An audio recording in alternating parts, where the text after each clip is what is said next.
ഞങ്ങൾക്ക് ഇന്നലെ ഒരു എ സി ഫിറ്റിംഗ് ഉണ്ടായിരുന്നു. പുതിയ എ സിയുടെ അത് ഗോദ്റേജ് ആയിരുന്നു.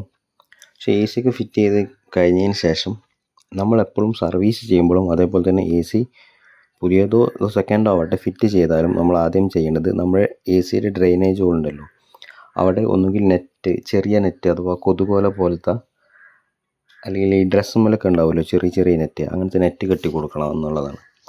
അല്ല എന്നുണ്ടെങ്കിൽ അതിൽ ചെറുതേനീച്ച അല്ലെങ്കിൽ കടന്നലൊക്കെ കൂടാനുള്ള ചാൻസ് ഉണ്ട്. അത് വന്നു കഴിഞ്ഞാൽ എന്താ, നേരെ നമ്മുടെ ഇൻഡോറിലേക്കാവും വരിക. എന്നിട്ട് അത് ഫുൾ അതിൻ്റെ പശയും അതേപോലെ തന്നെ അതിൻ്റെ കളറൊക്കെ ഒട്ടിപ്പിടിച്ചിട്ട് നമ്മൾ ഇൻഡോർ ആകെ നാശമാക്കും. അപ്പോൾ ഇതേപോലത്തെ ചെറിയ നെറ്റ് ഉണ്ടാവില്ലേ, അതിന് കടക്കാൻ പറ്റാത്ത തരത്തിലുള്ള അങ്ങനത്തെ നെറ്റ് കെട്ടിക്കൊടുക്കുക. ഇനിയിപ്പോൾ അങ്ങനെ കെട്ടിയില്ല എന്നുണ്ടെങ്കിൽ നിങ്ങളുടെ വീട്ടിൽ എ സി സർവീസ് ചെയ്യിക്കാൻ വരുമ്പോൾ അവരെ കൊണ്ട് ജസ്റ്റ് ഇങ്ങനെ ഒന്ന് ചെയ്യിക്കുക. എന്നാൽ നമുക്ക് ഇതുപോലുള്ള പ്രശ്നങ്ങളിൽ നിന്നൊക്കെ ഒഴിഞ്ഞു മാറാൻ പറ്റും.